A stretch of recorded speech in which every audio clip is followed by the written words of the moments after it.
So there is a dog about 2 blocks away on the way to Jack's school, and it is a very boxy-headed pit bull with kind of a smaller body. And it's not always outside, but when it is, it's on like a pretty thin metal line that's wrapped around this tree, and it can't quite get within like 1.5 to 2 feet of the sidewalk. That dog wants to kill me. It wants to kill me, and I think more importantly, it really wants to kill Max. I have never been concerned about a dog before in my life. Fuck them, dogs are dogs. No big deal. This dog is lunging and growling. I think it's going to snap that line someday. Shit. I had to have a talk with the kids. I said, guys, if that dog ever gets loose, you do not run away until I tell you to. You have to stay with me. It will catch you before I can stop it. Yeah, wait till it's killing daddy and then you run away. Nah, man, I'm fucking sticking my arm down his throat and I'll kill him while he's busy trying to eat it. Yeah, I always feel like your best bet is to just sacrifice your arm. Yeah, you have to get something in their mouth right away. Otherwise, they're going to get your neck or they're going to bite like 8 different spots. And while that initial moment of shock, you use that adrenaline to just start like biting its neck or like gouging its eyeballs. Yeah, I was going to say like eyeballs, break its ribs, just stomp it as best you can. I mean, your arm is in its mouth. You can probably lift it and try to smash its skull into the ground. Yeah, you could try to lift it, maybe get it into a position where you can like start wrenching. Yeah. You know, you're going to lose the arm. You might not lose it, but it's going to fuck it up real bad. Your functionality. You might not lose the arm, but them tendons and all that shit, your fingers. Dude, you always hear about people poisoning their dogs. Yeah. And so I was like, man, I can't believe somebody would ever do that. Now I got this dog. I'm not going to poison. I'm not going to do anything to this dog. But I feel that it is a time bomb waiting to go off. And I've never had this happen to me before in my life where I'm like, that's a problem. It's going to get somebody. Yeah. I didn't even notice him today. We were walking on the sidewalk in front of it. Like he kind of blends in with the dirt. He's like a little brown gray. And Max is like, Pape. And I was like, oh, fuck, Max, come here. Let me hold your hand. And the dog, as soon as like we acknowledged it, he went insane. Well, in these days, it's not like you could even bring a knife. Because you're going to school? We don't go in. We just do it outside. Oh, so you could just... Yeah, I'm probably going to get some pepper spray. And I was thinking I should probably have a knife. I was talking to Jenny about this. I was like, the sooner I could slit its throat, the better. I mean, you want to get it over fast. Yeah. That would probably be better than trying to smash him to death. Well, I'm Jason. And I'm Jules. And we doing filmographies. We made it. We did. We got out of the Leota zone. And you guys got to enjoy Daddy Longlegs, which has been popping up on the torrent sites a ton. Like in the last week, under the other name, too. Go Get Some Rosemary or whatever. Really? I've seen Daddy Longlegs also popped up a few days ago. But I wonder if they must have gotten re-released, I guess. Oh, man. Well, because I know it's in the Criterion collection. Oh, did it maybe just come out? Could be. So, the new person, Radha Mitchell. Yeah. Radha, Ronnie. Yeah. Amber. Yep. Indigo. Yeah. Ananda Mitchell. Yeah. Apparently, her mother was into the Hare Krishna. The mysticism of like India when she went there in the 70s. Yeah, so that's how she got that name, which I just assumed was like an Aussie name. That long name? Well, or just Radha? Just Radha. Okay, I thought you meant the whole because she's Radha Ronnie Mitchell and what is it called? Like Super Wonders. Another winner. Oh, more winners. More winners. Boy soldiers. Boy soldiers. Which I guess is what we're talking about. Yeah, absolutely. Gotta love it. So what do we say about Radha Mitchell? She's Australian. I first came across her in Pitch Black, I believe. I think that's probably a lot of people's introduction if they even took note. This was back when I was in that rabid indie phase that I was in. So I was just like, I think I must have stumbled upon High Art and was like, oh, it's Radha. Did you watch that? Yeah, years and years ago. I'm super pumped to watch it. I don't think I've ever seen it. Yeah, Ali Sheedy. I had heard of it. I knew it was like considered a good movie. Sounded very boring when it came out on video. But now I have an excuse to watch it and I'm real excited. I'll be curious to see how I take it in this time. Is it like the last hurrah of Ali Sheedy? I think so. And not only that, but I could be completely wrong here. Because I haven't done her filmography. Yeah. But it felt like she kind of came out of the woodwork for this one for some reason. And then, just like receded into the night again. Fuck. And she probably has an extensive filmography and worked a ton before that, a ton after, and we just don't know. And now I'm like having this inkling in the back of my pea brain that like maybe she was even like a producer or something on it. Somehow she's attached to it in a larger capacity other than just being in it. But I don't know. I just started drinking, so. Right. Man, it only takes me like a sip and I can't do trivia anymore. So Radha Mitchell, famous for, of course, Pitch Black, like we touched on. She was in that Sugar and Spice show for quite a few episodes, I think in 89. Is that based on the characters from Batman? No, I think she's supposed to be a girl that was living in the bush in Australia, and she goes to live with her mother. Let me say this, though, since we're on the topic. Have you seen Batman Returns with Val Kilmer? I mean, I saw it when it came out. So there's a scene in there where Tommy Lee Jones is Two-Face. He's in his lair, and one half of the room is dark and demented. Sure. And the other half is like angelic. Uh-huh. And so he's walking towards the camera and talking to the Riddler. Is he perfectly split on each side of the room as he walks? Perfectly split. God, that's actually really cool. But he's eventually got to turn around, at which point the whole motif is just thrown out the fucking window. Unless he has an entrance on one end and an exit on the other, and never the twain shall meet. Okay, so I didn't like the first Batman because it was too dark. Okay. Second one's wicked Visually dark, right? Or it's tonally? like, it's grim visually, but also it's got just such a grim, real crime tone. This would be when I was 7, right? It came out in 89. Yeah. Yeah, so at 7, it didn't really work for me. Now, Batman Returns, worse, right? Darker? Yeah. But that one had Michelle Pfeiffer. Yeah. And I think by the time that came out, I was like, she's really nice looking. Mm-hmm. She's in tight leather. So I liked that one. Yeah. And then after that, we get Batman Forever. Yeah. Batman Forever fucking sucks. I assume that people like it for its camp value now, right? But that was like at a point where it's like, oh man, Jim Carrey's in a Batman movie. Yeah. There's a new Batman movie. Two-Face is in it. And it's awful. It's so bad. Well, I'm Jason.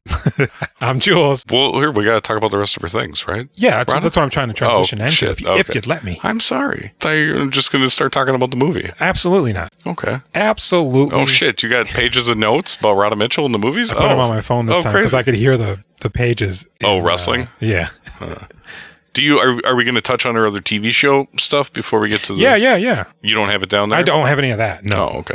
My notes they're not even about this. So she was in all 20 episodes of Sugar and Spice as Pixie Robinson. When did that? Do you know when that came out? That was 1989. Oh, shit. Okay. And then Phoenix, she was in one episode. These are all Australian shows. RFDS, she did 2 episodes. Law of the Land, doesn't say how many. Altogether now, she did 6. Halifax FP, 1. Blue Healers, 3. Now, she did 62 fucking episodes of Neighbors. Jeez. Which, by the way, I was telling Jenny this when I was looking through here the other night. Guess how many episodes of Neighbors there are? 64. 9,199 episodes. Holy Christ, is that the longest running Australian show of all time? It's a soap opera from 1985 to 2022, so 5 episodes a week it's still for going. most. It just ended. Everybody that was famous in it came back to help wrap it up, like Oh, Margot really? Robbie. Yeah. So that's basically, those are her TV credits. I was thinking we could do some TV credits for her, but nah, man. Yeah. Once you start getting into like a bunch of different episodes, it's like, no. So More Winners, Boy Soldiers, 1999, right? It's a TV movie. You said 99? I'm sorry, 1990. Yes. 99 is the year of The Matrix. This was like some sort of a children's television production. The impression I get is that there was Winners, which was like maybe the first season or the first iteration of it, where it's the history and the, their lore. There's a specific word they use, but like Australian history, notable things. And then I guess it came back for more Winners. I meant to write this down, but I didn't. The text at the beginning and the end of the movie indicates that between like 1910 and 1935, maybe? No, man, it was 1914 to 1917. Okay, really? 14, okay. Because this takes place in 10, I think they're training them up. But then, do they officially get involved in... It's World War I, which they never mention. I think they do. Do they? Well, they didn't call it that back then. It wasn't until World War II that they were like, we need to do something about that other one. Is it a prequel? Previously on World War I. I think they do mention the fact that the war is broken out and it's like the war. But they went through this process, I guess, where, was it 16? Oh, you know what? It probably wasn't 1914 to 1917. It was kids that were 14 to 17 years old that got conscripted into boot camp. Right. Because 10 is when all the turmoil in the world's really kicking off. Yeah.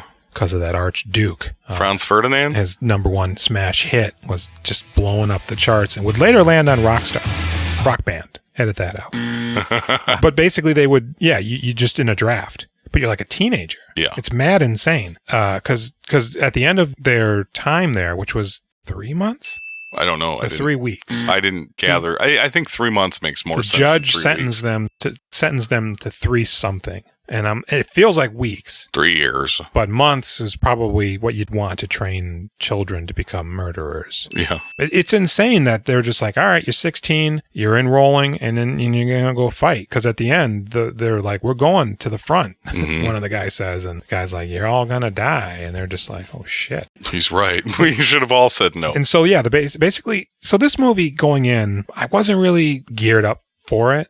But I definitely did enjoy it the more I watched it. Okay. And I think maybe some of that is also informed by the fact that it's like 40 minutes long. Yeah, like 47, 48. And there's like a newsy element to it. Yeah, when they have the little news kids pop up dropping facts and reading the paper about what's going on. Right, because they're very much like impartial narrators. Yeah, it's like the Greek chorus of Shakespeare. Because it's hard to tell how much of this kid's story is like making the news.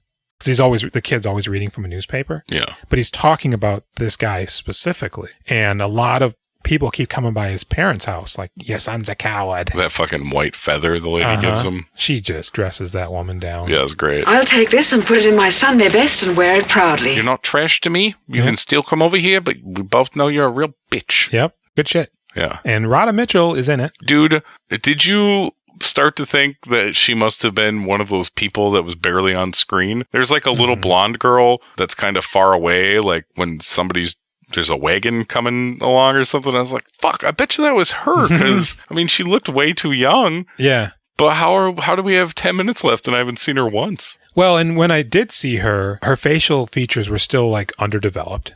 It's like she was like a newt. Really? Or something. I'm like, is that Radha? What the hell? Because she's got like kind of stringy, curly hair, and I don't know. I mean, it's just a TV production, like a PBS production. Sure. But I was also confused about who she was. Yeah, I know. Is she his girlfriend? I think so. Because I was like, oh, when I saw them later having dinner, I'm like, oh, maybe that's the sister? Yeah. I don't think there is a sister. No, because she's like, I baked the cake. I made it yesterday. I do miss him. Yeah. And I'm like, well, we never saw you together. Good for him. Yeah. How the fuck is this little dork's got Radha Mitchell as his girlfriend waiting for him, baking him cakes? The pacifism, man. Yeah. And I also didn't expect this movie to revolve so much around this one character. I thought it was just going to be like a couple of different boys. Going in, I'm like, oh man, this better not be like the Aussie Combat Academy. Oh God. No, I didn't think that was coming at all. I didn't either, but at the same time, I did. When I was watching it, I was like, man, I feel like I recognize these kids. I bet you these kids grow up to be famous people I know of. I thought the first guy, or the main guy, was Joel Edgerton. Oh, really? Yeah. Okay. And the other guy, there's like the two of them that look similar. Mm-hmm. The other one's like very handsome. I would have assumed he would have done a bunch more stuff. The tough kid? Does he end up being the bully? Yeah. Reg Sanders. Okay. Is his character's name. Nobody ever does anything after this. One kid does a few things. The one guy goes into production. Yeah, I noticed that. Nathan Croft, who plays Ned Crocker. The goofy looking one. Yeah, he's got 9 acting credits. But he is the assistant director of the second unit for Queen of the Damned. Yeah, and it's something that just came out recently. Relic. Bigger. Yeah. Which the is 2020 actually something Relic. that I've heard of. Yeah. He was the first assistant director. Good for him. Very much so. I like that. I like that kid. I enjoyed him in this movie. I did too. I like when young actors don't just burn out, or we're only doing it because of a passing interest or their parents are forcing them and then just get out. One of them became a yoga teacher. Is that our main character? All I got down for him, the main character's name is Will Barnes and the actor is Tamblyn Lord. He was in one episode of Miss Fisher's Murder Mysteries, which Callie watches almost religiously. Yeah, Tamblyn Lord is now a yoga teacher. Good for him. I mean, maybe that's what he does in between gigs, whatever he's doing. This kind of feels like, just a collection of local theater kids, kind of. Yeah, I mean... Yeah, they probably did like a Queensland-wide audition. Yeah, I mean, they might just be school kids, too. Could be. And they're all pretty good. Yeah. Nobody sucks in this movie. No, honestly, like the guy who plays Crocker, Nathan Croft. Is that the drill sergeant guy? No, he's the redhead kid who's mucking about. You know, he is rabbits for sale. The guy who goes on to become like the second unit. Oh, Ned? He's great. Natural. Good stuff. The main guy, actually, I mean, he was just pretty much playing the description of the role. But He had some okay moments. Are you gonna march us through the plot there, boy soldier? You know, it's pretty light. Basically, these boys, a lot of boys are ditching the service. Much like the cowards here that ditched out on the Vietnam War. Yeah, I mean, they're like, I don't want to be involved in this. Yeah. Why would I want to get killed? This is terrible. Yeah, I can't even drive yet. What the fuck are you talking about, right? Or maybe in Australia, they probably start driving at like 8 or 9. They ride roos. They ride the roos. Yeah, so there's an epidemic of boys ditching their conscription. You don't even pretend to think that was funny about them riding the kangaroos? You know, it was insulting. Not even a courtesy smile. Like, no, I will not recognize that one. Okay, fair. I'm not a part of this. This is going to be Kangaroo Gate all over again, Jason. They don't like kangaroos over there. It's going to be, no, they don't. They hate them. They're a pest. Yeah, they box them and they, They used to just go around and shoot them. Mm-hmm. They'd have parties. They go out there and kill them. I think they got money for each roo they killed. Were they eating crop? What's the deal? Yeah, I think. Yep. A bunch of them will roll up and fucking eat the food you're growing. Yeah. Fucking assholes. Yeah. Uninvited. And then they hop away. And they drown your dog. Come to rest on a shelf at the bottom of the stormwater cistern in the dam. Oh, yeah, that is true. That's their fucking thing. They'll grab the dogs and drown them. I assume freaks, it's a dingo thing. They're freaks. Because, they look like rabbits, kind of, but they don't. And they got like fingers and shit. And they're very muscular. Super muscular. It's frightening, actually. Yeah. And their pouches are slimy on the inside. Oh, are they really? Yeah, it's gross. That's super gross, dude. I didn't know that. It's like exposed membrane and shit. Oh. Yeah. Wow. I mean, and, getting punched by them is not the big deal. It's those claws. Yeah. And because they can, do they go on their tail and then, kick you with their back legs? And they'll gut you, They look like moving recliners. And I don't get down with that. Didn't you always love kangaroos when you were little? No. Oh, really? Oh, man. I think I pretty much loved every animal in Australia. It's like, kangaroos, wombats. I did a joke presentation on a wombat once in high school, but that's just because I wanted to say mortal wombat. Good one. I got a C. See? Look, I gave you something on that one. Pretty much, he's like, look, you're a creative kid, all right? Take the grade and shut the fuck up. No. And I did. And look at me now. I'm a zoologist. Is that? Oh.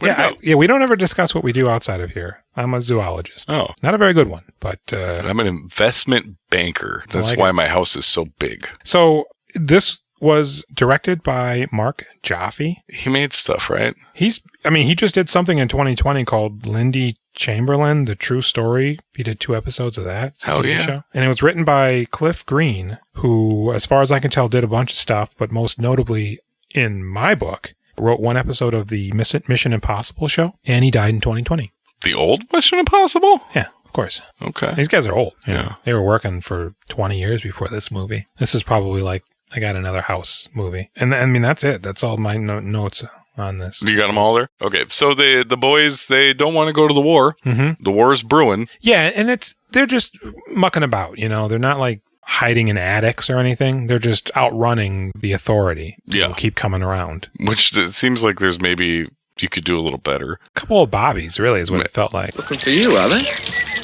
Oh, Struth. There he is. Ned's really bolting. Ned's trying to sell some rabbits. Mm-hmm. Is Will with him? Does Will hang out with Ned? Will's a paper boy. Yeah, he's over there. Rabbits here, papers over here, And then they start coming for old Ned. Well, and that one old man, he comes up to Ned and he's like, "You're a disgrace, you coward." Oh, and Ned gives him the business. He really rips into him. He's like, I tell you what, mister. How about you and me make a little bit of a pledgings to each other? As soon as this war breaks out, you leg it on down to the recruiting depot and sign on, and I'll be right behind you. And that's where I'll stay, right through this war.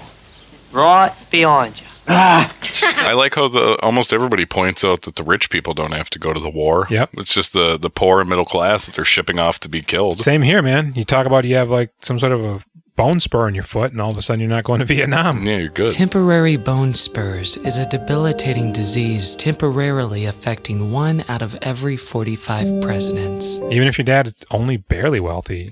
And yeah, so they nab him. They do a run around. He's doing good except for those fucking dogs. Snitch him out. They're running around, activates the dogs. There's like 5 of them chasing around with the cops. And then he hides in a wagon. In the rabbit wagon. And the dogs are there barking. So they also are looking for Will, who's a pacifist. I won't learn how to kill. And his dad's getting on him at first. Some wars are necessary. So they come to find him, and he's like, "Yeah, I'm Will. What are you going to do about it?" And they put him in the court, and the judge sentenced him to, I think, 3 months. I have no choice but to sentence you to Fort Queenscliff for 3 months. I'm not doing anything. Mm-hmm. I won't do anything. Mm-hmm. Not even a little bit. Fighting begets more fighting. Yeah. It's stupid. War is stupid. Well, but what if a man broke into your house and he was threatening to kill your mother? Then what would you do? Gotcha. So they go to the thing, and immediately the drill sergeant guy, he's ripping into him pretty good. He's not about it. He's not about draft dodgers. And like the colonel or somebody comes up. Yeah, the one that weirdly respects Will. Yeah, and he's like, "You boys are muckabouts, and we're not going to tolerate it here." And the redhead, he sasses. And they pull him aside, and these fucking little dude. The thing about this movie is when these kids fuck around, when they talk shit, and when they run away, not much in the way of consequences, dude. No, I would expect like severe beatings, possibly rape, like in Sleepers. And it's just like, don't do it again. Did you get a whiff of that? Did you burp at me? No, of the Sleepers vibe when he's making with the the shower. Yeah, because he's just lurking. Yeah. Right. So everybody leaves. You want me to stand here naked? Now you're catching on.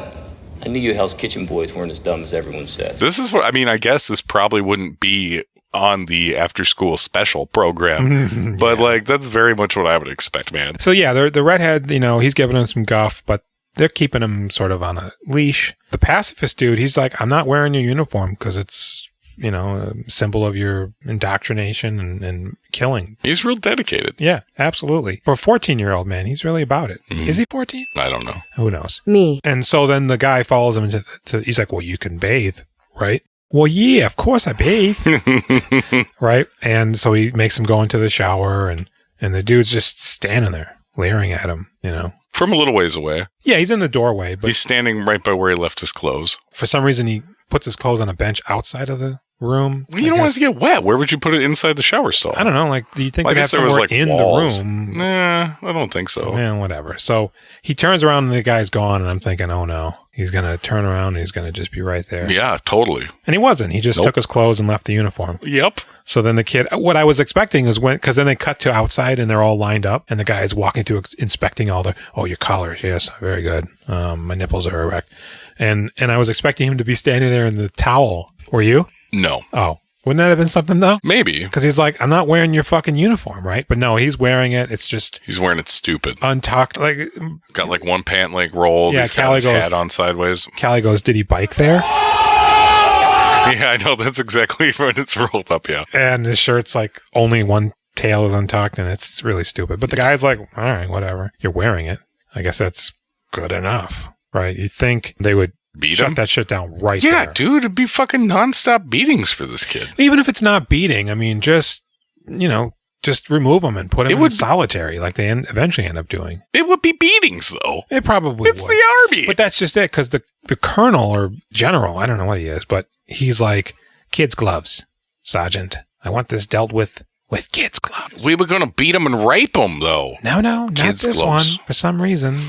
I've got the opposite of a hard-on for this one. I really respect this 14-year-old. Mm-hmm. He's got principles. Yeah, not many people do. Even though he does betray them later on. So, they're like, this boy, he won't do these things. And they're like, well, give him, like, pussy duty. I don't know. Give him Lightfoot duty. You can be the flag waver to give signals to the boats. Mm-hmm. So this Gomer Pyle's up there trying to train him. Oh, man, this is the greatest job ever. You just fucking wave your flag right there. That's all you got to do. I just read comics inside books. And I'm not waving the flags. We're sending signals of where to shoot. Oh, yeah, I guess so. I'm not about to let some mealy-mouthed conchie muck it up for me with his stupid argument. I'm going to sit here for 30 minutes because my shift's almost over, and then you're going to fuck off. And he's looking out the window, and he notices Crocker. It's not Ned? It is Ned. You keep calling him Crocker. Call him Ned. Well, you get me mixed up. All right. I think Crocker's somebody else. Okay. Too right. He notices they're marching about. Sorry, I didn't mean to boss you around. It would be helpful. I'd appreciate it. He does it all the time. Send help. And he notices Ned, Crocker Jr., stop and take a break. Oh, fuck this breather in the shade. Yep. He notices the hard ass is just on the other side of the lighthouse. It's like a weird cylindrical building, but I don't think it's a lighthouse. He's in, but like a lookout tower. Next to the lookout tower he's in? Well, I mean, isn't there usually like walls and then lookout towers spaced in between them? This was just on a cul-de-sac. Fuck if I don't know, man. Well, I expect you to know these things, but I guess that's asking too much. I don't know. I was still thinking about how they got white fences back in 1910. And anytime things in the past look like today, I go, well, that's crazy. They got sofas in ancient Rome. They had white fences? White fences. In the beginning, they're walking along and there's white fences. But of course there is, right? Isn't that the Huck Finn and Tom What Weather? other colors do fences come in? The concept of like nice white fences. Because Australians can't have nice things? No, I'm just like a picket fence, not in like the 50s is when I think of them. Not I guess. The turn of the century fucking hayseed times. But Well, it's but I not. mean, they they did all it have in, nice like- clothes. Everything's the same. Like the Great Depression, they had fences because people would write hobo Kids for sale. shorthand on there. Don't go here because they're dicks. Dead inside. Might have work. They do like symbols on fences. Oh. You didn't know that? No. God. What happens when schools remove books? Anyways, so he stops the bad dickhead from finding Ned. Fucking around. And Ned gives him the good eye, mate, and shoves off, So they're like, this sergeant, commander guy, whatever, he's not doing it. And he's only going to sow disorder. Totally. And doubt. You really need everybody to fall in line. Yeah, you can't have this guy over here just, being a randy little rascal. This is why they torture you at boot camp, right? Mm-hmm. To beat every little piece out of you so that you just follow orders and do exactly what you're supposed to. You don't have time to second guess. Because normally what they would do is they would say, all right, because this guy isn't doing something, everybody else now has to do something as punishment. To get them to fucking turn on this guy, to be like, fucking do it, man. And strap you down and hit you with bars of soap while you're drop and sleeping. give me whatever, and no food, and because this guy's not wearing his uniform, you guys don't get to eat dinner or whatever, just shit like that. So they just go to the beach after this. Right? Is this when he has to shovel? He's shoveling. I was thinking that was where we went. And they're like, put a bunch of sand in this cart. Well, the other kids are crawling on their hands and knees under barbed wire, maybe, as they're Gatling gunning. Before that, they're just lined up on the shore, and they're doing some sort of a drill. Oh, with the shovels? Well, they have guns, but like one of them's laying down, and the other one, I don't know if he's like performing CPR or whatever he's doing, but it's like up, down, leaning in, leaning out, and all this weird stuff. And so the guy comes up, and he's like, Finished, have you, Barnes? "Too right. Done a good job." And he dumps the cart out. You've done such a good job. You can do it all again. Yeah, I knew that was coming. Of course. Yeah. And you fill that up, I'm going to dump it out again. You keep filling it. Yep, you passy bastard. They call him, isn't that the thing? Yeah. Is that what they call him? And he's like, I tell you what, this shovel, this ain't a gun, even though it is a weapon. Yeah. You do the drills with this instead of a rifle, and we'll call it a day. Huh? What do you say? Yeah, all right. I reckon. I'll do it, isn't it? Didn't he already turn something like this down before, though? Because it's... Well, the flags are... maybe not, but... So he does it, and Ned is just disheartened watching this, The bully's getting a kick out of it. And the drill sergeant's just riding him. Attention in advance. Slope arms. Weak march. All that shit in sand, which is difficult to walk in sand. I don't know if you ever tried to do it. Yeah, I hate that at the beach. I haven't done it in a long time, but yeah, imagine that big stretch where you first hit the sand before you get anywhere near the water, and you're like, oh man, this is a pain in the ass. Yeah, that real sort of, it's almost like walking on like egg carton, it's like a divot and then a mound and then a divot. Yeah. It's just everywhere, every which way, and it gets in your butt. So he's riding him hard, and then he's like, I can't do it. You can shove your shovel and you can shove your army. He throws a shovel down and he crumbles, and the bully comes up. He's like, I'll make him. Right? Why doesn't he tell the bully to do it? Maybe he does. Yeah. And he gets him in a headlock, and I kind of thought he was going to break his neck. He was going to kill him. Yeah. And then there was going to be a whole nother thing going on. No. But Ned's like, knock it off, man. And he walks over, and the bully's like, oh, you want to fight? And they fucking do that Duke thing that they used to do in weird boxing back in the day. And Ned fucking balls, man. Dude throws a couple of hooks, a couple of jabs. He's just duking, he's blowing on his nails and rubbing them on his shirt. He's like, this isn't dick. People are always stealing his rabbits, he's got to be ready to defend his rabbit turf. He's a street guy. Yeah. This guy isn't. This guy is all bluster, but no muster. And so he just knocks him down, really, and just gets on him and threatens him like the Karate Kid. Live or die, man. Die. Wrong. Oh my God, I haven't seen the Karate Kid since I was Part 2. very little. I don't remember anything from it. Oh, you don't remember that in part 2? No, the only thing I maybe remember is skeleton clothes. Sure. In part 2, they go to cool. Japan. Do they? They do. And they have these, God, I can't remember what they're calling them. Dendeko. The big one where they go, dum, No, dum. it's like a handheld. It's a stick with a little drum on it, and it's got two ropes or threads with two balls on it. And they do this. And when they do it. Really? Yeah. And that's the fighting style that Daniel learns after the crane. Have you watched this recently? No, but I mean, they're just so ingrained in the fiber of my being.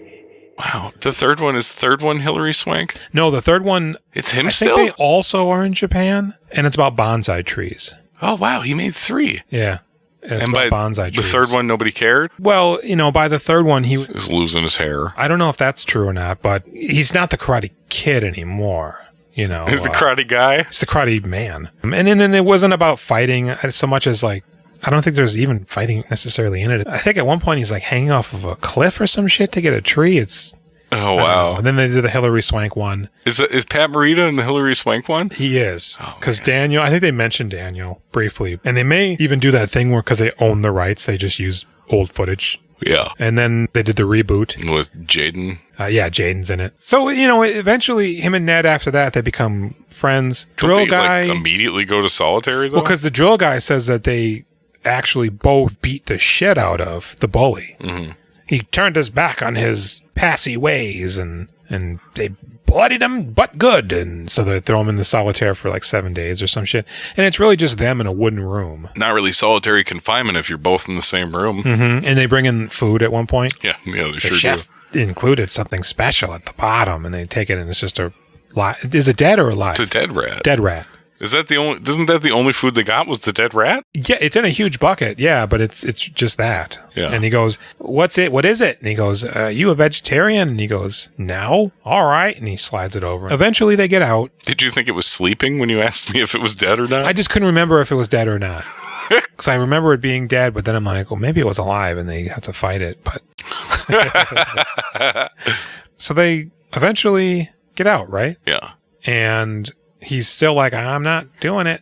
He's basically like, isn't he like shoveling hay in the stalls or whatever? Yeah. And then Ned's like, let's get out of here. He talks to his parents. His parents come visit him. So we see while he's there, Radha Mitchell bakes them a cake. I made it yesterday. Which simultaneously looks good and completely terrible. I want to eat it, but I don't. I might eat it, but then I get a stomachache. It's hard to say. Eat it for her. She made it for you. And folks at dad's job are like leaving notes. Your son's a coward. Yeah. And he looks at him and they all avert their gaze. Your boy is a coward, though. We're cowards too, though. Yeah.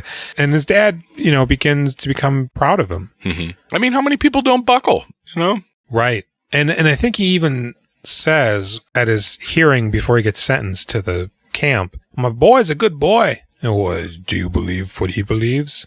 No. Yeah, it's so interesting how Australian people say no. No. I love them to death, by the way. I do. Well, I mean, that's the only voice we do. Yeah. We don't give a fuck about anything else. No. But man. I do a little British every now and again in it, but I just, when I'm listening to the Weekly Planet, or yeah, that fucking gets me going. Mysteries Universe, this thing, I fucking can't help Mr. myself. Sunday Movies gets me going. I was doing it to Jenny last night. We were watching the next one. And I was like, I can't help it. Mm-hmm. I fucking love doing it. Yeah.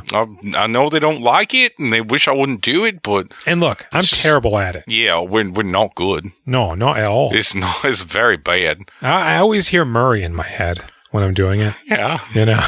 Pineapple fritters. But his parents come to see him and they're like, we love you, son. Keep on trucking. He even goes, I got something for you to do. They pulled some strings or something. And he's like, I'm not going to do it. I've been coming too far and I'm not going to stop now. I got 1 week to go, Pops. God damn it, boy. I'm proud of you. But at this point, for some reason, Ned decides he's going to bust out. I know how to get out of here. We're fucking going. I guess because even when you're done with this, yeah, you just go. You go to the army. Yeah, that's so some bullshit. Fuck that, man. So he's like, all right, we'll bust out together, and they do. It's crazy. And they're hiding by the beach. Can we talk about this? It's Australia. Mm-hmm. What do we know about Australia? That it's extremely hot. And not only there's a lot of poisonous creatures. And not only that, but I think like something crazy, like 90% of the population lives on like 30% of the island. Australia is 95% uninhabited. The rest of it is just desert and misery. Yeah, it's really wildly dangerous to travel there. You have to get gas when you need to get gas. If you fuck up, there's no signals, no service, you're just done. I saw an interesting video where a guy had posited,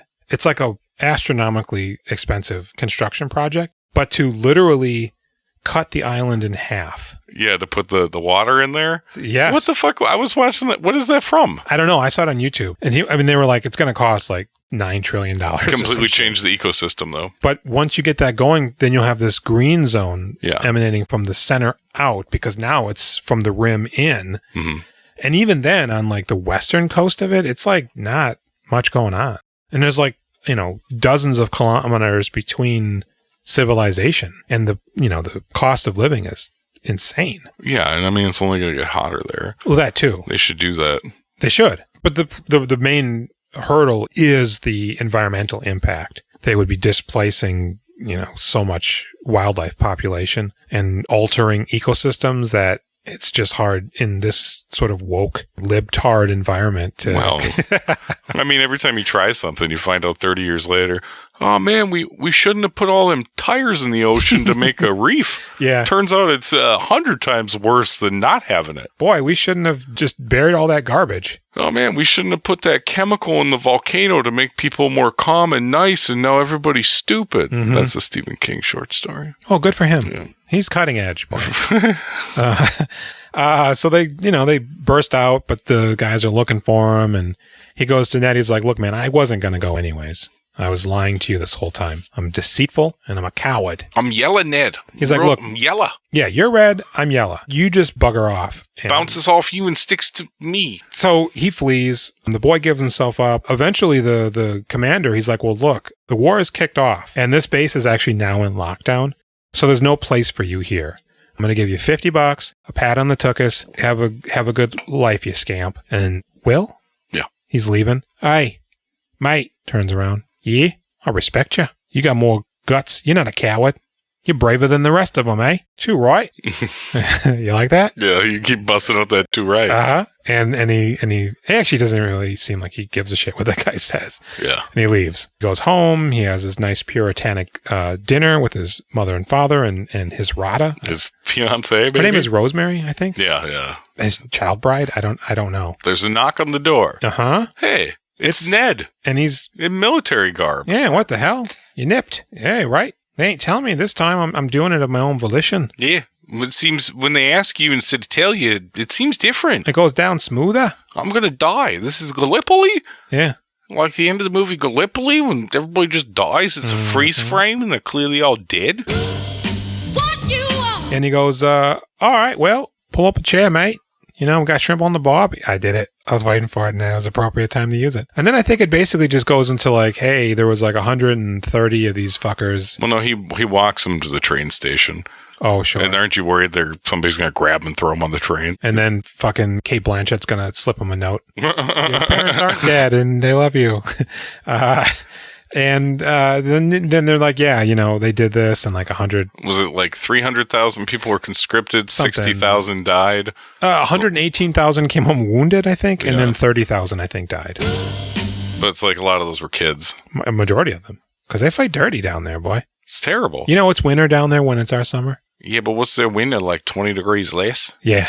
Yeah. Well, they wear sweaters because they're silly. Yeah, they come here, they're like, I fucking died. Yeah, they also call hurricanes typhoons, and the toilet water spins the other way. Except a lot of places actually install a device to make it go the other way if tourists are there.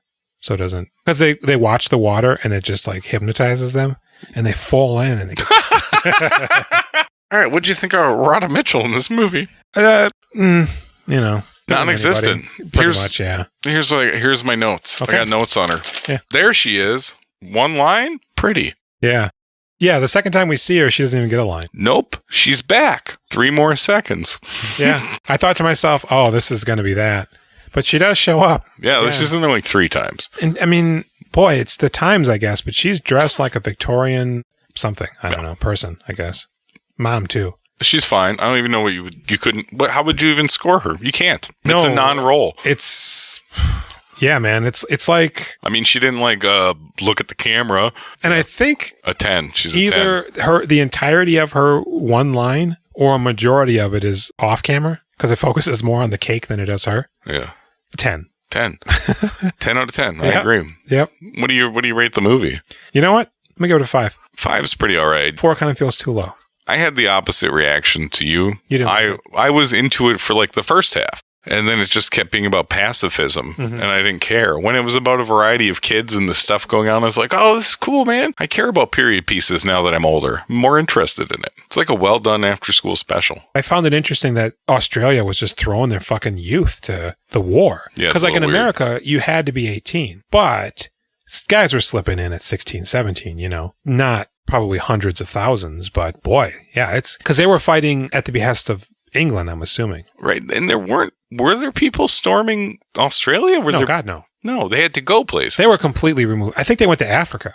Yeah. And fought in the African campaign. That's stupid. I can't believe all those people were like, you're a coward. No, don't you like not want your children to die? Mm-hmm. You ever see that picture of the guy looking down at the severed hands of his child because he wasn't able to do something fast enough for the white colonizers? Sure. That's pretty awful.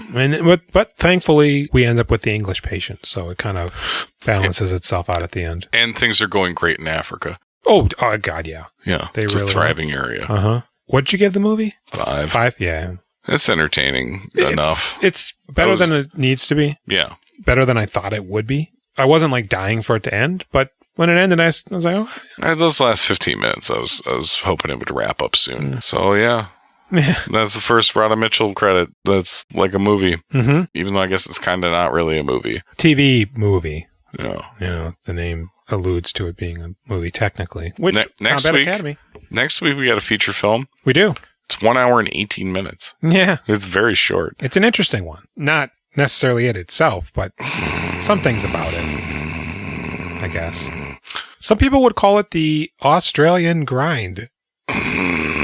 That's the feeling I got, but it's better than that. You can find us on Instagram at We Doing Filmographies, Facebook, YouTube, Reddit, We Doing Filmographies. Mm-hmm. You know what? Find us on Twitter, Do Filmographies. Do you want to email us? Nobody's done it yet. We Doing Filmographies at gmail.com. Yeah. You want to leave us a voicemail? You can at 763-634-1897. Nobody's done it yet. Go ahead and give us a call. Yeah. Is the phone off the hook? Maybe that's the problem. You think so? Yeah, I might want to check on that. We'll see you next week with Love and Other Catastrophes, Radha Mitchell's second film. Yeah. If you're from Australia, good on you, mate. Have some Vegemite. I don't have anything good for that. I hope they don't hate us. I'm sure they do. Yeah. I'm Jason. I'm Jules. And we did Filmographies.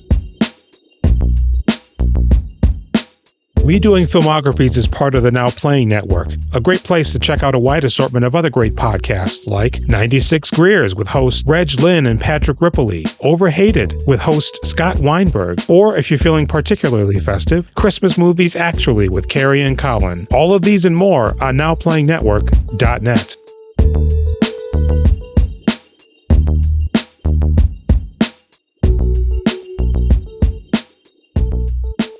You got to cut off your fingers and mail them to her. That way she knows that you mean business. Way ahead of you. Nice.